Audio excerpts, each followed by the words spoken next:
Hello students, कैसे हैं आप लोग। आज की बायोलॉजी क्लास स्टार्ट करते हैं। आज का जो हमारा टॉपिक है बच्चा वो है चैप्टर 1 और चैप्टर 2 के मोस्ट इंपॉर्टेंट क्वेश्चंस जो मैं करवा रही थी उसमें कुछ क्वेश्चंस बच गए थे। आज हम उनको फिनिश करेंगे। पहले चैप्टर 1 के क्वेश्चंस को देखेंगे, तब चैप्टर 2 के क्वेश्चंस को देखेंगे। ओके बच्चा पार्टी। तो चैप्टर 1 के जो कुछ इंपॉर्टेंट क्वेश्चंस रह गए थे पहले हम उसको देखेंगे, बाद में चैप्टर 2 के क्वेश्चंस को देखेंगे। ओके, चैप्टर 1 के जो हमारे इंपॉर्टेंट क्वेश्चन है, difference between asexual and sexual reproduction with the help of suitable examples.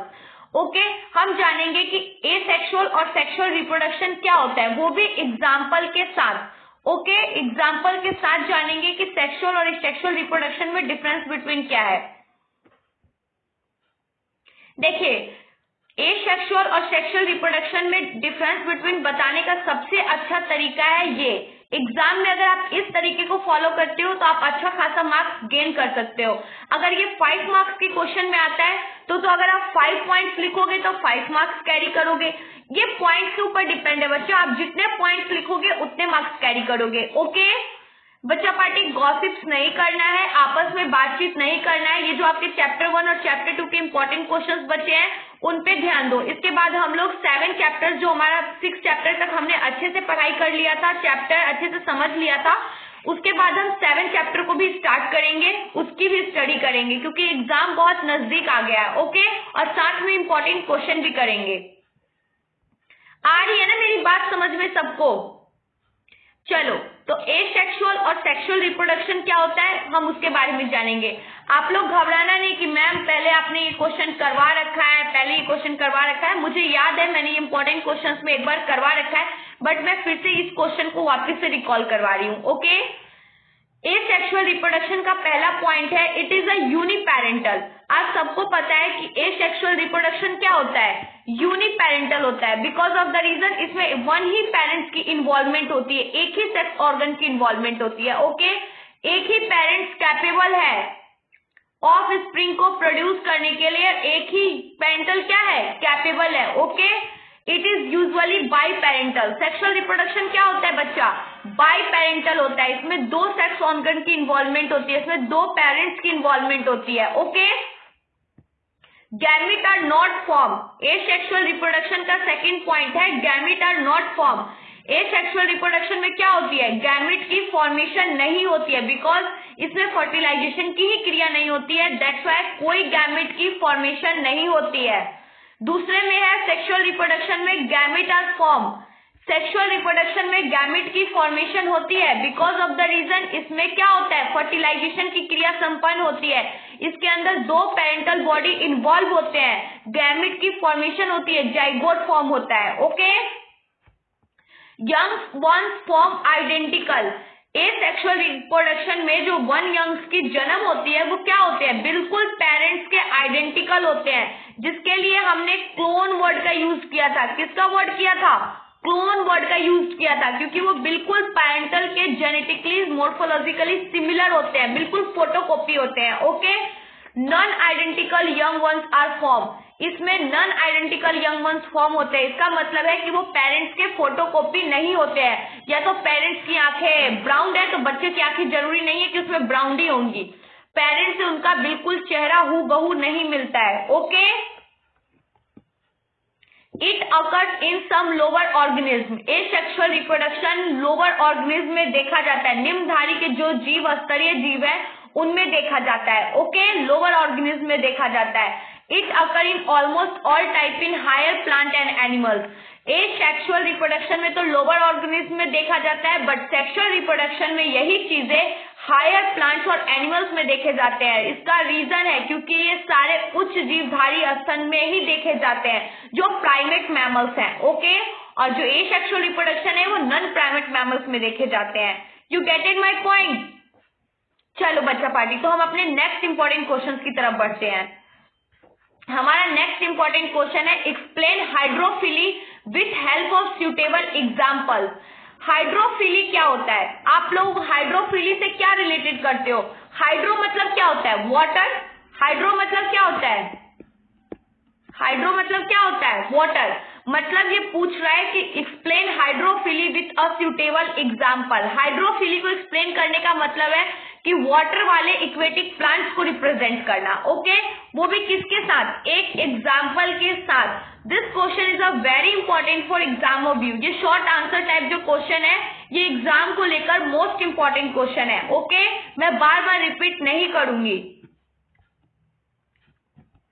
अब आ जाओ, explain hydrophily with a suitable example. हम हाइड्रोफिली को एक्सप्लेन करेंगे सुटेबल एग्जाम्पल्स के साथ। ये 2 मार्क्स वाले क्वेश्चन है, ठीक है। 2 मार्क्स वाले क्वेश्चन में इतना लिखना आप लोग के लिए इंपॉर्टेंट है। Okay, it is a mode of pollination. ये क्या है? एक प्रकार का मोड ऑफ पॉलिनेशन है in which transfer of pollen grain from anther to stigma.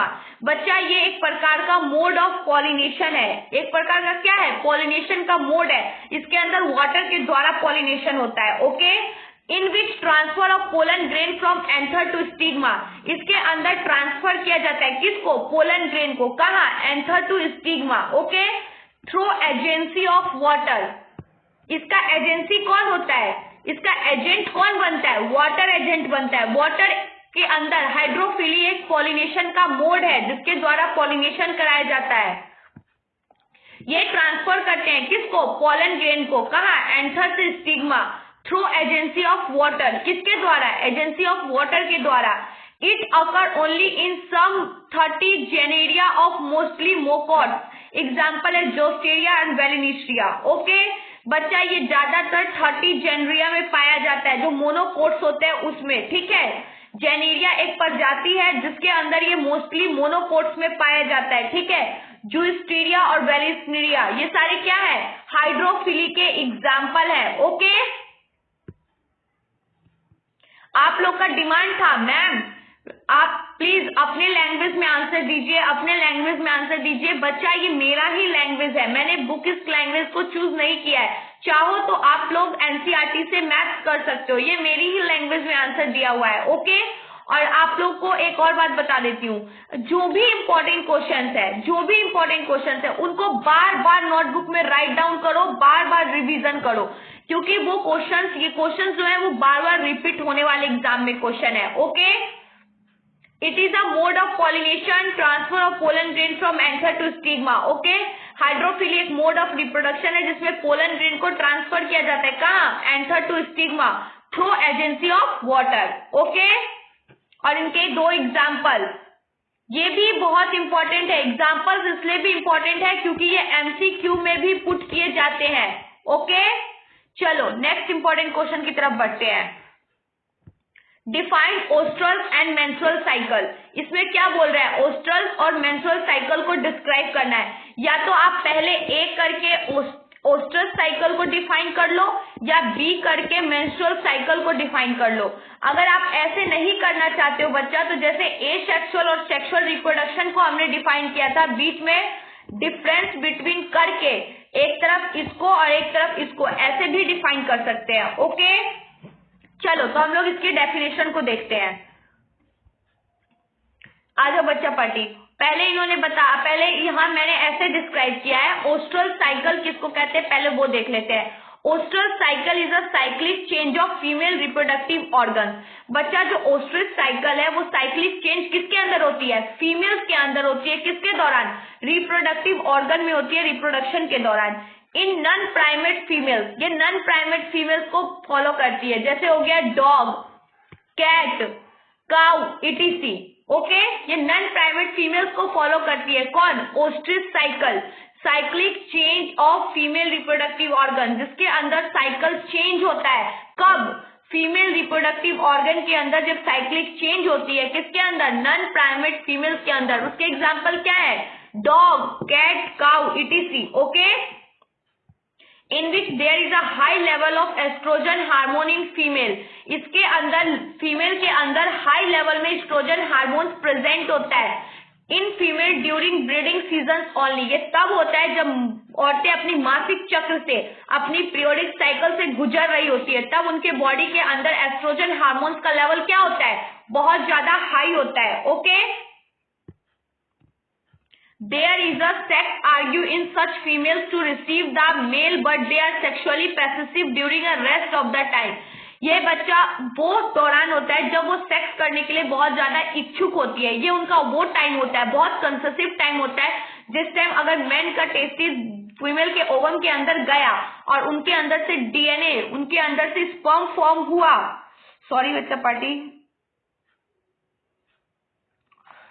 Sorry, उनके अंदर फीमेल इस टाइम बहुत ज्यादा कंसेसिव टाइम में होती है, जब वो क्या करती है, सेक्स करने के लिए बहुत इच्छुक होती है। उस टाइम में अगर मेल का उनका बॉडी बहुत ज्यादा कंसेसिव हो जाता है, बहुत ज्यादा सेंसिटिव हो जाता है, उस टाइम अगर मेल का टेस्टिस पेनिस गया फीमेल के ओवम के अंदर और उनके अंदर से स्पर्म हुआ और अगर फीमेल के ओवम ने उसको कैप्चर कर लिया तो बच्चा उस टाइम प्रेगनेंसी के चांसेस बढ़ जाते हैं। बट वो टाइम उनके लिए बहुत ज्यादा, मेल के लिए तो रिसेसिव टाइम होता ही है, बट फीमेल के लिए वो रेस्टिंग टाइम होता है, बिकॉज ऑफ द रीजन वो बहुत तकलीफ वाले दौर से गुजर रही होती है। पीरियड्स के टाइम गर्ल्स को बहुत तकलीफ होता है, उस टाइम से वो गुजर रही होती है, दैट्स व्हाई वो बहुत सेंसिटिव टाइम होता है। ओके, ये तो था आपका ऑस्ट्रिच साइकिल।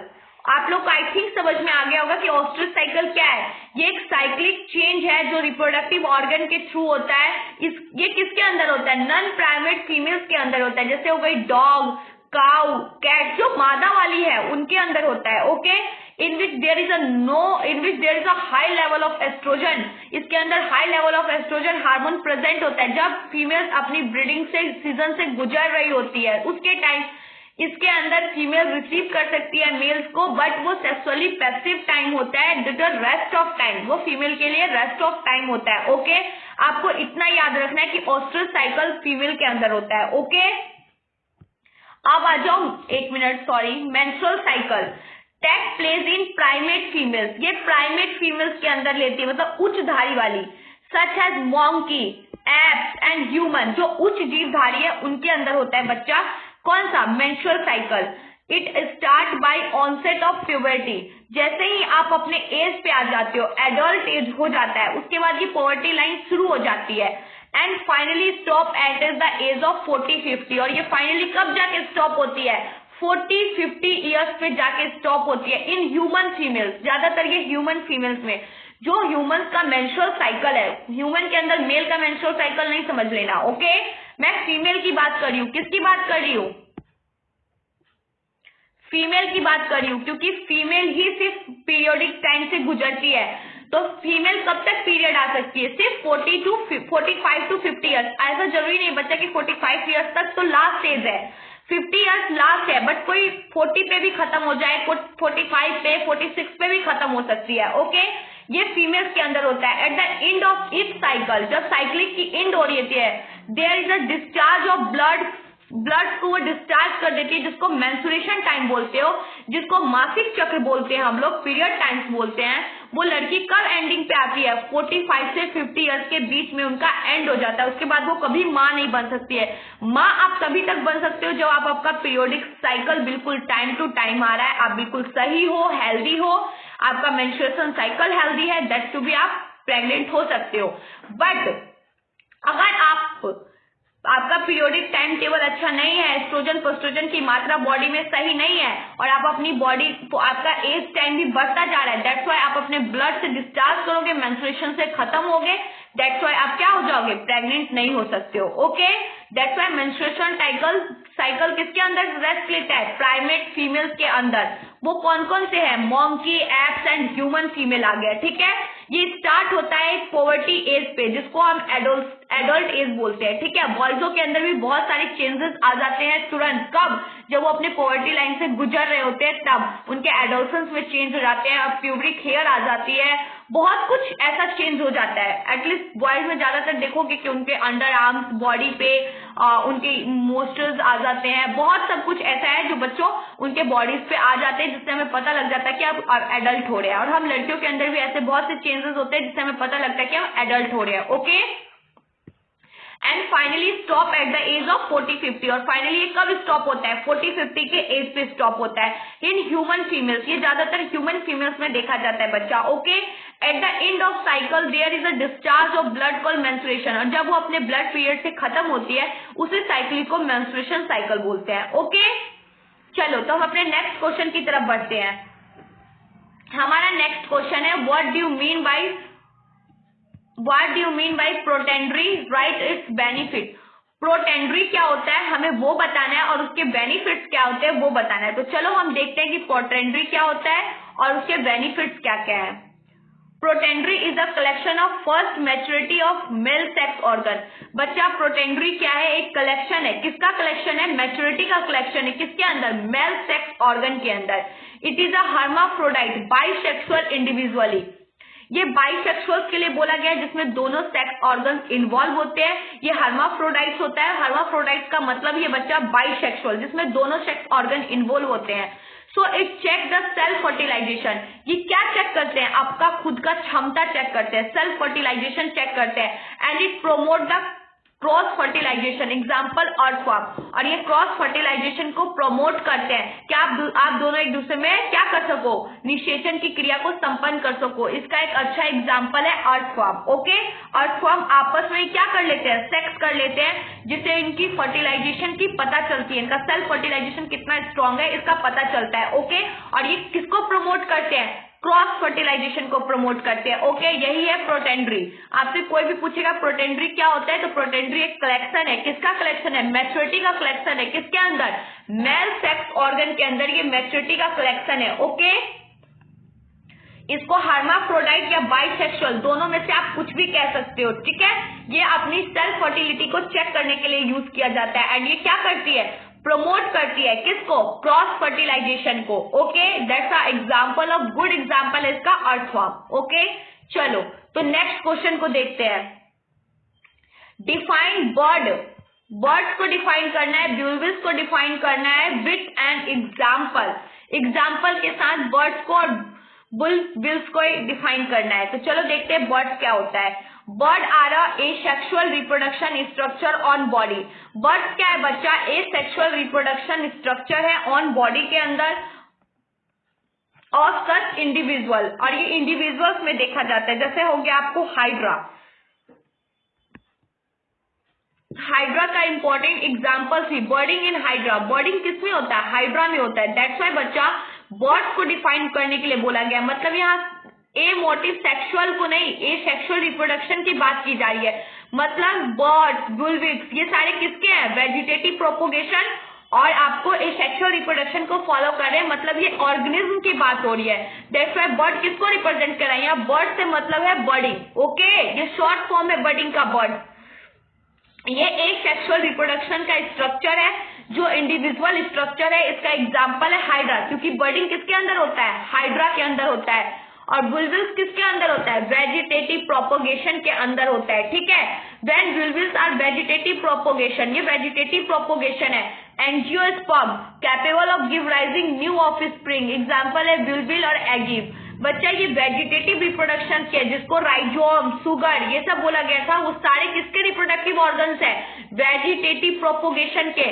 ये कैपेबल होते हैं give to rise new offspring through a asexual reproduction. Okay, चलो तो नेक्स्ट क्वेश्चन की तरफ बढ़ते हैं। आप लोग को समझ में आ रहा है ना बच्चा पार्टी। बच्चा यहाँ पे हमारा ये क्या चैप्टर 1 के सारे इंपॉर्टेंट क्वेश्चंस फिनिश हो गए, आप लोग देख सकते हो। इसके बाद कोई पेज नहीं है, इसके बाद ये एंडिंग पॉइंट हो गया, अब फिर से स्टार्ट हो गया।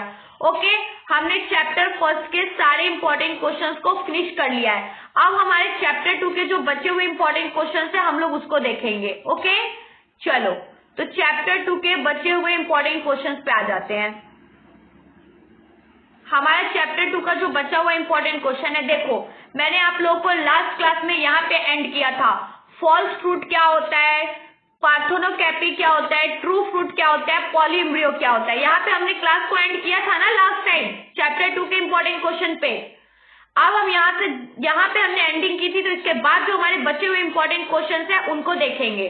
डिफाइन ओव्यूल, ओव्यूल क्या होता है उसको डिफाइन करना है। हम लोग देखेंगे ओव्यूल क्या है उसको। ओके, चलो तो तैयार हो ना बच्चा पार्टी।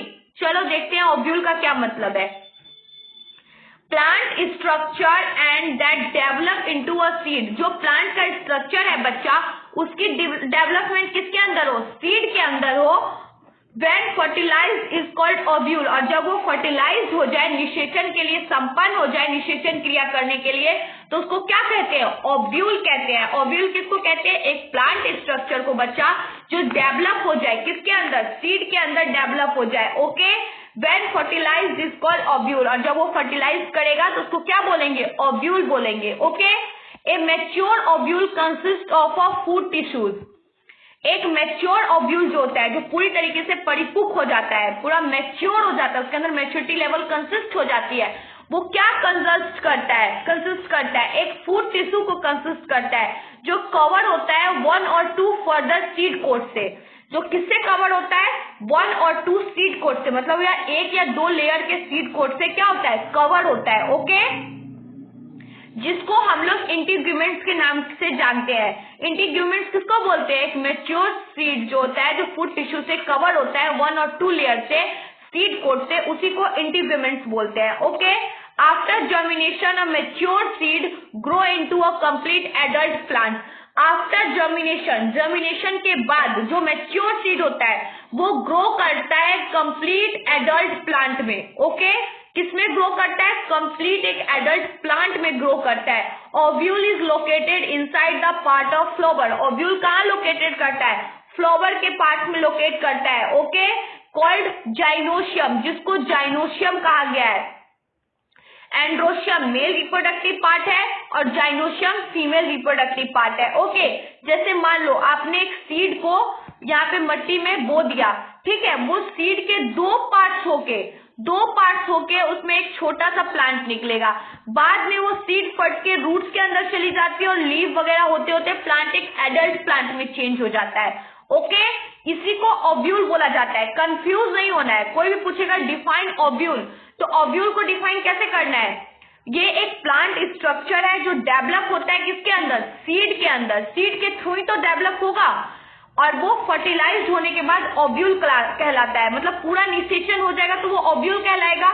एक मैच्योर ओव्यूल क्या कंसिस्ट करता है? फूड टिश्यूज को कंसिस्ट करता है, जो किससे? 2 और 2 फर्दर सीड कोट से कवर होता है। ओके, जिसको हम लोग इंटीग्यूमेंट्स बोलते हैं। After germination a mature seed grow into a complete adult plant. After germination के बाद जब सीड को हमने बोया, उसके बाद उसमें एक छोटा सा प्लांट निकल के आ गया। उस जर्मिनेशन के बाद ए mature seed grow into adult plant. वही मैच्योर सा जो सीड था वो एक बड़े प्लांट में कवर हो जाएगा। ओके, ओव्यूल कहाँ लोकेट करता है? फ्लावर पार्ट में लोकेट करता है, और उसको क्या बोलते हैं? जाइनोशियम बोलते हैं। ओके, इससे इजी लैंग्वेज में आपको कोई नहीं समझा सकता, इससे इजी लैंग्वेज है ही नहीं। यही आपका मोस्ट इंपॉर्टेंट क्वेश्चन है एग्जाम्स ऑफ व्यू के लिए, और मैंने इसको जितना इजी वे में हो सके उतना इजी वे में आप लोग को क्लियर किया है। ओके, तो हम लोग अपने नेक्स्ट क्वेश्चन की तरफ बढ़ते हैं।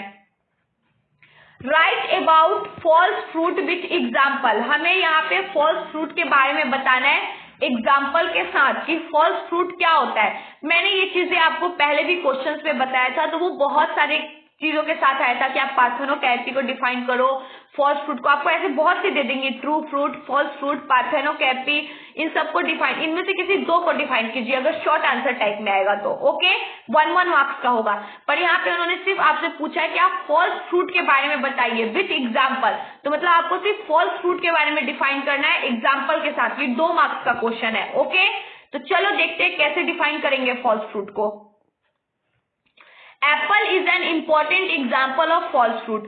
बच्चा, एग्जाम्पल एक इम्पॉर्टेंट एग्जाम्पल है फॉल्स फ्रूट का, इसलिए क्योंकि एडिबल पार्ट जो है फॉल्स फ्रूट का, एडिबल पार्ट खाया जाता है। मतलब थैलेमस जो पार्ट है वो एडिबल पार्ट है। जो गुद्दे वाला पार्ट होता है, उस पार्ट को जिसमें सीड कोट की मात्रा कम होती है, उसको हम फॉल्स फ्रूट कहते हैं। That's why apple is a important example of false fruit. It is a form by thalamus. ये थैलेमस के द्वारा फॉर्म होता है, इसमें गुद्देदार पार्ट ज्यादा होते हैं, सीड्स कम होते हैं, उसी को हम फॉल्स फ्रूट बोलते हैं। ओके, ये आपका समझने का अच्छा वे है कि जो गुद्दे वाला पार्ट होगा, जिसमें खाने वाले पार्ट ज्यादा होंगे, वो फॉल्स फ्रूट होंगे, और ट्रू फ्रूट वो होंगे जो सीड में लगे हुए कुछ पार्ट्स होंगे जिसको हम खा सकते हैं, एट लाइक अ लीची। लीची सीड में ही कवरिंग थोड़ा सा जो पार्ट्स होता है हम उसको ही खा सकते हैं, बाकी तो उसमें ज्यादा क्या होता है, सीड होता है। दैट्स व्हाई वो क्या हो गया, ट्रू फ्रूट हो गया। पर जो थैलेमस वाले पार्ट्स वाले फ्रूट होते हैं वो कौन से होते हैं, फॉल्स फ्रूट होते हैं। ओके चलो तो नेक्स्ट क्वेश्चन की तरफ बढ़ते हैं। Define monocarpic fruit. Monocarpic fruit क्या होता है, एपोकार्पिक और मोनोकार्पिक। मैंने ये भी आपको बार बार लेक्चर के दौरान भी रिकॉल करवाया था। उसके बाद भी सिली क्वेश्चन पूछते हो आप लोग, मैम क्या सच में ये क्वेश्चन आएगा, उसके बाद गॉसिप्स करते हो, मैम क्या सच में ये क्वेश्चन आएगा। बच्चा मैं बता ही क्यों रही हूँ, जो अगर वो क्वेश्चन इंपॉर्टेंट नहीं है तो मैं आप लोग का टाइम थोड़ी ना वेस्ट करूंगी। Define monocarpic fruit with example, ये भी इंपॉर्टेंट है। मोनोकार्पिक एपोकार्पिक दोनों इंपॉर्टेंट है। बच्चा आपसे पूछ भी सकता है एग्जामिनर की difference between monocarpic and apocarpic, 2 marks में भी पूछ सकता है, आपको दो पॉइंट दोनों में डिफाइन करने होंगे। ओके चलो तो इसका आंसर भी देखते हैं। मोनोकार्पिक फ्रूट क्या होता है, with example in monocarpic plant and fruit. जो मोनोकार्पिक प्लांट है, किसी भी फ्रूट का प्लांट है, उसके बारे में बात हो रही है। Flowering occur only one time in life, उसमें only one time in life में ओनली वन टाइम में उसके ऊपर क्या आता है, फ्लावर आता है। ओके ऑल एनिमल्स प्लांट, और एनिमल्स प्लांट जैसे जो हर साल में बोने वाले प्लांट हैं वो कौन कौन से हैं, बीट हो गया, राइस हो गया, and biennial plants carrot radish are important example in addition few perennial plants like bamboos tulda is also a monocarpic. बच्चा मोनोकार्पिक वो प्लांट है जो लाइफ टाइम, जैसे आपने एक बार लगा दिया हर साल आप उसमें फ्लावर्स नहीं आएंगे, उसमें पूरे साल में एक बार ही कोई फ्लावर आएगा। जैसे वो प्लांट कौन सा हो गया, बैम्बूस का प्लांट हो गया। बांस के पेड़ में आप देखना एक ही बार फ्लावर आता है, बार बार नहीं आता है। और ये बीट वगैरह ये सारे प्लांट्स एनुअल प्लांट्स हो गए जिसको हम हर वर्ष में लगाते हैं। जैसे कि अभी ठंडी का मौसम है तो अभी हमने चावल का प्लांट लगाया हुआ, उसको काटेंगे, धान जिसको बोलते हैं। ओके तो ये हम फिर अगली साल यही मौसम में उसको फिर बोएंगे, फिर अभी इस मौसम में काट लेंगे। ओके दैट्स व्हाई ये एनुअल प्लांट है, हर साल होने वाले प्लांट्स है। ओके और मोनोकार्पिक प्लांट्स वो है जिसके में फ्लावर लाइफ में ओनली वन टाइम होगा। ओके और बाइनेमियल प्लांट्स वो है जैसे हो गए कैरेट रेडिश, ये क्या होते हैं, मतलब सालाना वाले प्लांट्स नहीं है। बाइनेमियल मतलब मौसम के अनुसार वाले प्लांट्स है। ओके चलो तो नेक्स्ट क्वेश्चन की तरफ बढ़ते हैं। Describe fertilization in flowering plant. हमें फर्टिलाइजेशन को डिफाइन करना है कि फर्टिलाइजेशन की क्रिया क्या होती है फ्लावर प्लांट्स में। ओके बाकी तो बच्चा पार्टी आप लोग बहुत अच्छे स्टूडेंट्स हो, बहुत अच्छा रिस्पॉन्स करते हो, बस ऐसे ही एग्जाम में भी रिस्पॉन्स करिएगा। मैं सारे स्टूडेंट्स के लिए कह रही हूँ, ठीक है। बायोलॉजी में बेटर मार्क्स गेन करना है तो आप सबको अच्छे से एग्जामिनर को आंसर पुट करना होगा नोटबुक में। ओके बच्चा पार्टी कल मैंने आप लोगों का लाइव क्लास भी लिया था, उस लाइव क्लास में भी मैंने आपको अच्छे से सब कुछ बता दिया है। आई थिंक अब कोई डाउट नहीं रहा होगा आप लोगों के लिए। फिर आप लोग बोलोगे तो मैं फिर लाइव क्लास लेके आपको फिर से चीजों को रिकॉल करवा दूंगी, इसलिए आप लोग को टेंशन नहीं लेना है, ठीक है। चलो describe fertilization in flowering plant. हम फर्टिलाइजेशन क्या होता है उसको देखते हैं। बच्चा ये 5 मार्क्स के क्वेश्चन है फर्टिलाइजेशन वाला। The pollen grain in which rich the sticky stigma। जो पोलन ग्रेन होता है बच्चा फ्लावर में, मैंने फ्लावर चैप्टर जब आपको पढ़ाया था तो उसमें मैंने आपको बताया था कि स्टिग्मा कौन सा होता है बच्चा, जो येलो कलर का ओरहुल का फूल देखा है उसमें जो येलो कलर का पार्ट लगा होता है बूंदी टाइप का, वो छुओगे ना तो वो बहुत स्टिकी होता है, चिपचिपा टाइप का होता है, वो जल्दी हाथ से जाता नहीं है। वो उसी की बात हो रही है, pollen grain which rich sticky. Pollen grain क्या होता है, स्टिकी होता है, लाइक पोलन ग्रेन को स्टिग्मा बोलते हैं। Okay absorb their secretions will sweep up rupture at one or germ pores. वो अपने साथ बहुत सारे जर्म स्पोर को भी कैप्चर करके रखते हैं। The thin intine emerge but one of the form of pollen tube which continue to grow and penetrate deep into the style. बच्चा देखो जैसे मान लो ये फ्लावर है, इसके ऊपर ये स्टिग्मा लगा हुआ है, ठीक है। ये फ्लावर के उधर जो ये ओवेरी होता है इसको डीपली स्टाइल इसके अंदर घुसा हुआ होता है, एकदम रेसेदार पत्ती की तरह होता है। Okay that contain the pollen grain move into a pollen tube, जिसके थ्रू पोलन ग्रेन मूव करता है किसके अंदर, पोलन ट्यूब के अंदर। The pollen tube enter into the ovule through a micropyle. Pollen tube जो होता है वो कैसे एंटर करता है, ओव्यूल के थ्रू एंटर करता है। किसके अंदर एंटर करता है? माइक्रोपाइल के अंदर एंटर करता है। Inside the embryo sac, the tip of pollen tube ruptures and two male gametes set free near the egg apparatus and two male gametes fuse with egg। बच्चा ये फर्टिलाइजेशन आपको पूरे फ्लावर पार्ट में कैसे fertilisation होता है उसको define कर रहा है। पहले तो पोलन ग्रेन स्टिग्मा और स्टिकी होता है, जब वो अपने पार्ट को सेपरेट करता है, बहुत सारे जर्म पोर को भी कैप्चर करके रखता है। उसके बाद उसके अंदर दो मेल गैमेट तो फ्यूज करते हैं, दो मेल गैमेट फ्यूज करते हैं, दो मेल गैमेट घूमते रहते हैं कि अगर कोई भी फ्लावर के आसपास आएगा तो क्या कर लेंगे, उसको कैप्चर कर लेंगे। ओके, और दैट्स वाई क्या होता है, डिप्लॉयड जाइगोट भी रहता है, डिप्लॉयड जाइगोट भी रहता है, ठीक है, अपनी फॉर्मेशन करने के लिए डिप्लॉयड जाइगोट भी रहता है। न्यूक्लियस फॉर्म करता है, जब वो एग के साथ फ्यूज करता है तो न्यूक्लियस फॉर्म करता है डिप्लॉयड जाइगोट को। दिस प्रोसेस इज कॉल्ड साइनिगैमी, इस प्रोसेस को तो साइनिगैमी बोलते हैं। The other male gamete fuses endosperm nucleus, this process of fusion is called triple fusion. जब वही एग दोबारा फर्टिलाइज करता है तो उसको हम ट्रिपल फ्यूजन बोलते हैं। Okay, the entire event of fertilization is called a double fertilization. ये सारे प्रोसेस को डबल फर्टिलाइजेशन भी बोलते हैं। ओके, ये सारे प्रोसेस रिपीट होंगे, that to be a double fertilization. Okay बच्चा party, describe fertilization in flowering plant आपके अंदर क्वेश्चन आता है तो आपको इसके फ्लावर का डायग्राम बना के और आपको सारे पार्ट्स को डिफाइन करना है कि फ्लावर के अंदर फर्टिलाइजेशन होता कैसे है। Okay, you get it my point. चलो तो नेक्स्ट क्वेश्चन की तरफ बढ़ते हैं। नेक्स्ट क्वेश्चन है हमारा, what do you mean bye seed? Describe the process of formation of seed. Seed क्या होता है और उसकी प्रोसेस क्या होती है? अभी हमने सीड का जो 2 लेयर वाला पढ़ा था वो उसी तरीके से सीड की फॉर्मेशन होती है। सीड जर्मिनेट करता है, वो ऊपर से मैच्योर होता है, एक एडल्ट सीड में बदल जाता है। बट हम फिर भी एक बार देखेंगे बच्चा, ये सारे मोस्ट इंपॉर्टेंट क्वेश्चन है 5 मार्क्स वाले, चैप्टर 2 के ये 5 मार्क्स वाले इंपॉर्टेंट क्वेश्चन है। Okay, seed is form by the development of ovule after fertilization. Seed form होता है और डेवलपमेंट होता है ओव्यूल के थ्रू। किसके बाद? आफ्टर फर्टिलाइजेशन के बाद। जब निषेचन हो जाएगा तब तो कोई चीज डेवलप करेगी। तो ओव्यूल भी सीड जब रोपते हैं, जब सीड्स को हम रोपते हैं, जब वो सीड डेवलप हो जाता है फर्टिलाइजेशन के बाद, तब वो एक प्लांट में कन्वर्ट हो जाएगा। दैट्स व्हाई एक ओव्यूल है। Okay, in an angiosperm there is a formation of diploid zygote. बच्चा, एंजियोस्पर्म के थ्रू किसी भी सीड की फॉर्मेशन हो रही है, मतलब वो डिप्लॉयड जाइगोट है। And triploid primary endosperm cell by double fertilization. और ट्रिप्लॉयड प्राइमरी इंडोसेल की फॉर्मेशन कब होगी? जब डबल फर्टिलाइजेशन होगा। Okay, there is a formation of endosperm from endosperm cell. Endosperm की फॉर्मेशन कहां से होगी? जहां इंडोस्पर्म सेल प्रेजेंट होगा। ओके, which provide nourishment to developing embryo। आज सबको पता है कि इंडोस्पर्म क्या प्रोवाइड करता है? नरिशमेंट प्रोवाइड करता है। किसको? सीड को डेवलप होने में, एम्ब्रियो को। Okay, then formation of embryo takes place from zygote. और जैसे एम्ब्रियो की फॉर्मेशन हो जाती है बच्चा, वो जाइगोट के अंदर अपनी जगह बना लेता है। व्हेन एम्ब्रियो मैच्योर, जब एम्ब्रियो मैच्योर होता है उसके बाद it is a further develop into a suspended by growth inhibitors. बच्चा, जैसे ही एम्ब्रियो मैच्योर होता है, डेवलप होता है, वो अपने अंदर ग्रोथ इनहैबिटर्स को लेकर आ जाता है, इनहैबिटर्स को लेकर आ जाता है। There is a reduction of protoplasm by cell of integument. और वो जितने प्रोटोप्लाज्मा इंटीग्यूमेंट सेल होते हैं, थिक इम्प्रेबियल होता है, कोट होता है, लेयर होता है, उन सबको डिस्चार्ज कर देता है in the way of formation of seed coat. और उसी वे में वो सीड कोट की फॉर्मेशन देता है। Which outer part is testa and inner part of टेंजमेंट। ये टेस्टा का आउटर पार्ट है और इनर पार्ट है टेंजमेंट का। ओके, टेंजमेंट का ये इनर पार्ट है और टेस्टा का आपका आउटर पार्ट है। Okay, the moisture seed reduce up to 10 to 50%।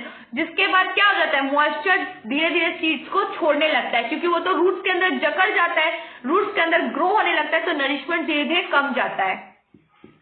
So it is a dormancy of seed, that's why dormancy seed होता है। ठीक है, there is a micropyle of ovule change into a seed. और जो micropyle of ovule है वो एक seed में चेंज हो जाता है। Okay, through its pore O2 and water enter through the during of germination. ये सीड के थ्रू एंटर करते हैं। कौन?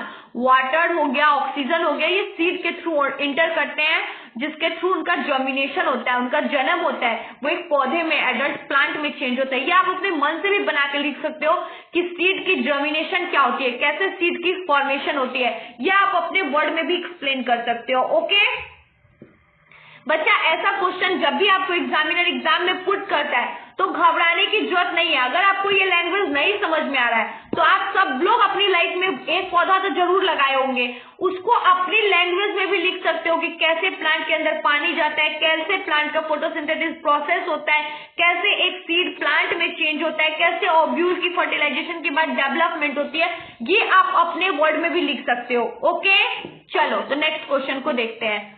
सॉरी बच्चा पार्टी, जितने इंपॉर्टेंट क्वेश्चन थे हमने अब उसको फिनिश कर लिया है। अब चैप्टर 2 में भी कोई इंपॉर्टेंट क्वेश्चन नहीं रहा है। यहाँ पे आपका चैप्टर 1 और चैप्टर 2 का टोटली इंपॉर्टेंट क्वेश्चंस मैंने करवा दिया है। अब मैं आपको चैप्टर 7 भी करवाऊंगी और साथ में चैप्टर 3 के इंपॉर्टेंट क्वेश्चंस भी करवाऊंगी। ओके अभी तक मैंने जितने भी इंपॉर्टेंट क्वेश्चंस आप लोग को करवाए हैं उनको बार बार रिवाइज करना है। ओके और 5 इयर्स के क्वेश्चन बैंक से क्वेश्चंस रिवाइज करने हैं और नोट्स को ध्यान देना और नथिंग स्पेशल और कुछ ज्यादा नहीं करना है। ओके तो आज के लिए इतना ही बच्चा पार्टी, फिर नेक्स्ट क्लास में मिलेंगे नेक्स्ट चैप्टर के इंपॉर्टेंट क्वेश्चंस के साथ।